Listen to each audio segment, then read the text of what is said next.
So this blouse have practically popped up on my feeds on Pinterest. It's more or less like Pinterest was trying to send a message across telling me to please try this out for my YouTube community. And here I am, as your humble servant. I added a skirt. Yes, the top is super versatile. You're welcome to Sew Junkies, and what you would need for this top is 1 yard of a thick crepe. Please let the crepe have some form of thickness, and then 3 yards of a not so thick, a light crepe as well, a light floral crepe. So I'm using a plain fabric. So if you like, you can use Mikado silk. Mikado silk will come out very well for this top, but definitely I won't be choosing Duchess. So let's get on with it. So for this, what I'm doing is to fold my fabric into 4. I'm going to fold my fabric lengthwise into 4. So once I'm done folding my fabric into 4, I'm just going to find a very straight plane to work with, hence the ruling. Don't forget this ruler. The reason I like it so much is because it is an inch ruler. It is an inch, exactly an inch wide. So I'm just marking out 1 inch for the button allowance. So the bottom part that has the straight rule is going to be our front side, while the folded part on top is going to be the back. So let's get on with it. So I'm going to also create a straight plane at the top. So you mark out your shoulder divided by 2. That's half of your shoulder measurement. Mark out the depth of the neckline at the back as 1.5 inch, and then I marked out, I'm going to join the point, drawing out my back neckline.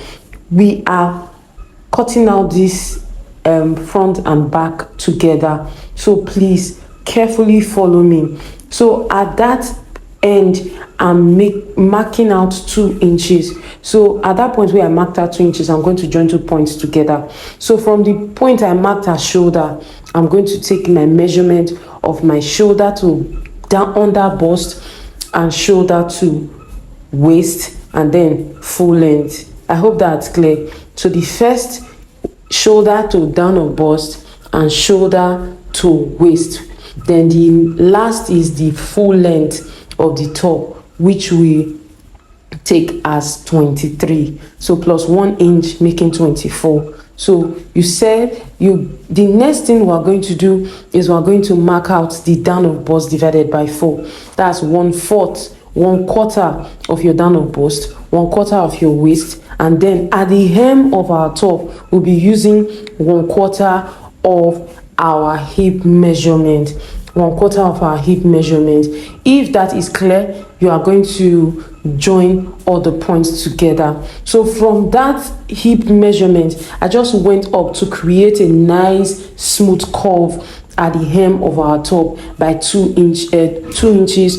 You can use 1.5 if you like, and I just connected with a curve rule to the rest part of the hem. And then if you're done with that, you're connecting all of the points that you've marked, the point on the waist, the point on the down of bust. So after that, you are just going to go to the neckline, the front neckline, and I marked 3 inches earlier. So after thinking about it, because it's going to overlap, I'm going to have a more closed up top, so I went down by 1 inch. So altogether, from the down of bust, I marked 2 inches up, and then I marked out my slant. So that was all for that.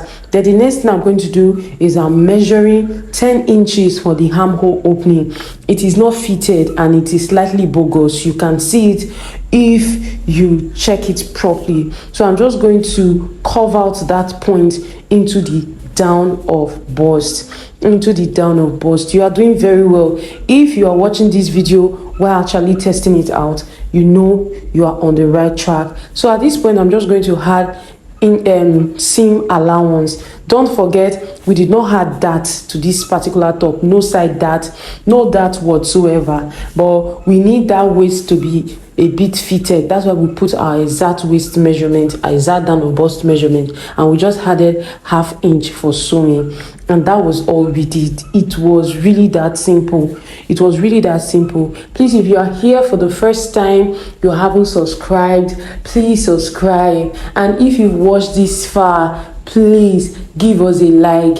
It is so nice having you every time here on YouTube, watching my video and liking. I really appreciate. So just cut out all of the areas that are necessary for you to cut out. Then that part of the sleeve, open it, and then you cut out the neckline. That's about all. This top, you can use it to wear trouser, you can use it to wear a pencil skirt, you can wear it to any formal event, any form of event. You can wear it for a wedding. See, really, most of these things are just, most of our clothing are just about styling. So if you style it properly, you can actually wear most clothes out to other places rather than where it was conditioned for, made for. So now I'm done cutting the blouse. The next thing I'm going to do is to cut facing. If you look at the picture properly, if you've seen the picture on Pinterest, you see that there was no seam line in front of the blouse. There was no seam line. That tells you it's either there was a lining or there was a facing. So this facing, we're going to have facing in front and facing at the back of the blouse. So that's just what I'm cutting out. I marked out 3 inches round the neckline. After cutting out your front neckline, just mark out 3 inches round, 3 inches round. So you do this for the front, keep it aside, and also cut facing for the back. Please, it is important that you click the like button. There's something about that like button right now. If you click it, it will really make sense that you are enjoying our video. So click the like button, comment, let us know your thoughts, let us know your contributions. It will really make sense. So like I did for the front, I'm also measuring 3 inches.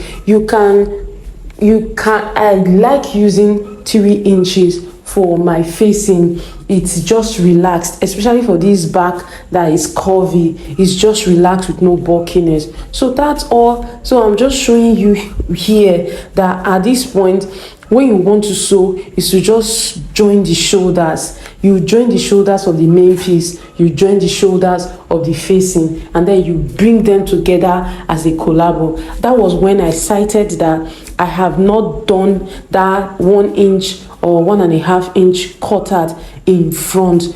So I brought it back to the table to mark out that 1.5 inch. You could use 1 inch if you don't like my opening.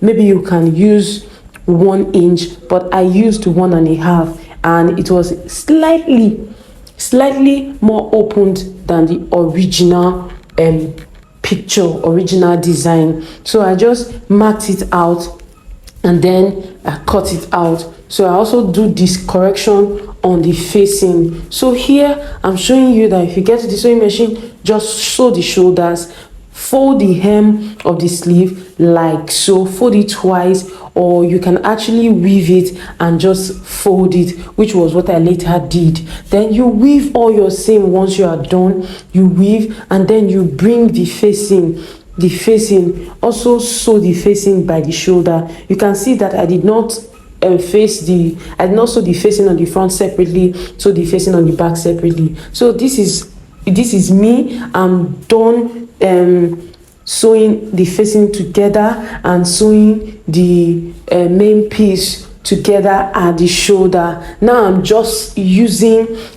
pinning down the facing to the main body of the blouse, so that once I get to the sewing machine, it is just so easy to sew. I'm just going to sew it down. Make sure you pin correctly so that when you get to the sewing machine, because the facing is going to be sewing from front to back, and then you fold the edges of your sleeve. Leave the hem of the blouse, because from the picture I couldn't see any seam line at the hem of the bottom, so I'm going to be using hem gum for that part. So now I'm done with the facing. You're just going to press it. You're just going to show your work. You see that it is neatly and nicely done. It is neatly and nicely done. So I just use those pins to hold them down. So those, at that point, I'm still going to use hem gum. Once it's time for ironing, I'm just going to use hem gum to gum down the facing and also the hem of the blouse. So I doubled my hem gum so that it will have a long lasting effect. I learned that there are more expensive gums that doesn't rip out after a few washes, but this is what I have now. If you have that, you can use it. So I just doubled mine so that I can have that gum effect, so that it can stay. So if you don't know how to use hem gum, this is how to use hem gum. Use your steam iron to press it down so that it is properly fused.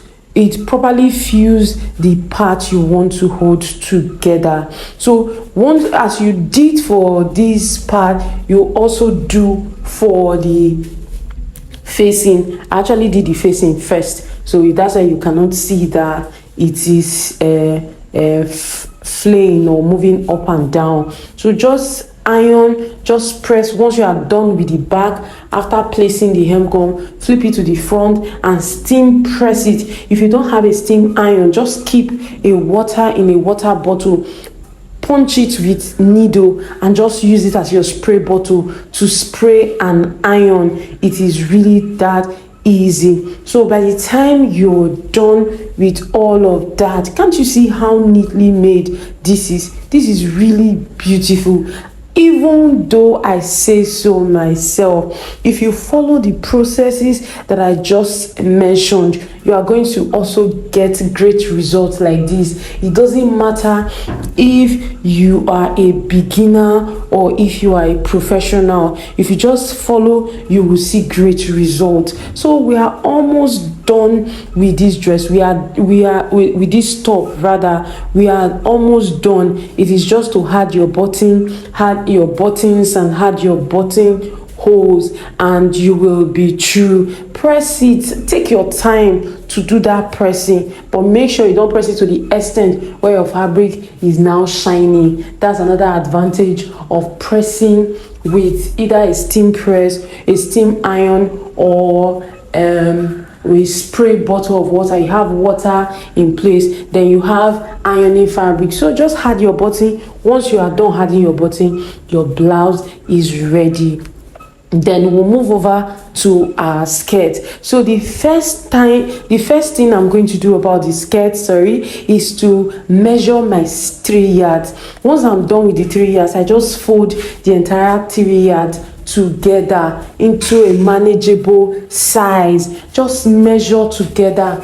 This gathered skirt was really easy to make because the fabric is lightweight. It wasn't as thick as the one for the top. It was quite lightweight and it was easy to make. So once I'm done folding to a manageable size, I just measure from one end to my measurement, and the measurement for the skirt that I used was 43.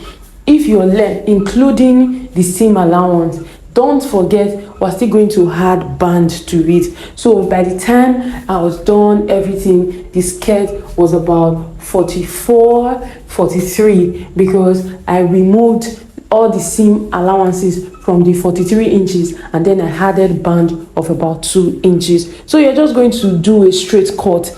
There is no hanky-panky in the skirt. There is no, how do I do this, how do I not do this? If you've not sewn gathered skirt before, this is the right thing to do. So just fold round, leaving just one piece of the one side of the 3 yards. So you're just going to fold and then you set it aside. Draw gather on one of the side, which is one of the 3 yards. The top is 3 yards, the down is 3 yards, but the sides are about 43 inches. So you are going to fold the two sides of 3 inches of the 43 inches, and then you are going to fold one side of the 3 yards, and then you draw gather on one side. So that is clear. So the next thing is the band. The band, I marked out 2 inches, because at the end of I'm going to use ½ inch to actually sew the band. So after removing ½ inch, I'm going to be left with 1.5. So it is not that much of a big deal.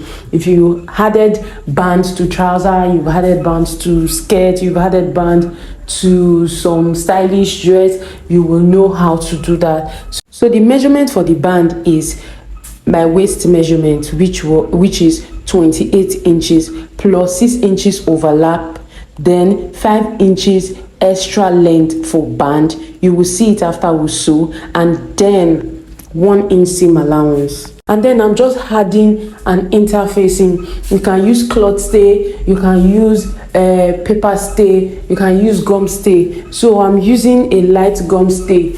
You can use pocketing, whatever form of interfacing that you choose, you can very well go with it. So I'm just going to fold one side of the band, or you can also fold the other side as well. But I just like it when I fold one side of the band, and then I just fold it into almost into two, leaving space for the part I'm going to sew first before covering it all. So please, if you don't get this part, let me know in the comment section, and I will do a short on that. So I'm just ironing my band in place, so that by the time I'm done with the main part of the skirt, I will just go straight into it. So now I'm done gathering the skirt. As you can see, it is neatly and nicely done. So I'm just trying to know if I gathered it too much. I'm just going to wrap it around my waist, so I will know. So I have like 3 inches in and 3 inches out, making sense that I added those extra inches.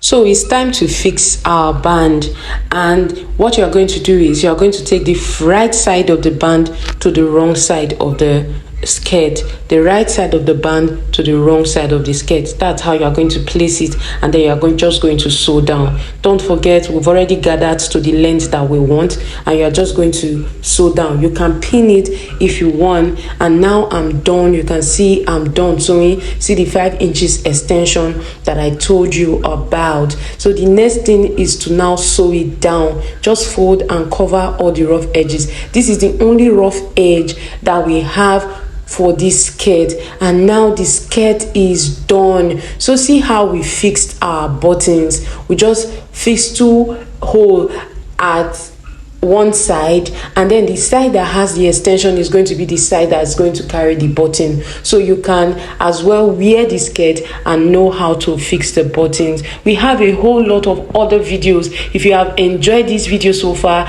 it means you are definitely going to enjoy a host of other videos on our channel, and you should definitely check them out. This is so gorgeous. It came out, quite frankly, it came out better than I anticipated, and it fits me so well. I can't wait to find the right occasion, the right event to actually rock these two, and I'm just going to show you my entire outlook when that time comes. So you can see, once you fix your buttonhole, on one side, you are going to use that buttonhole to measure your placement of buttons. It is really that simple. It's like the simplest skirt that you can ever make.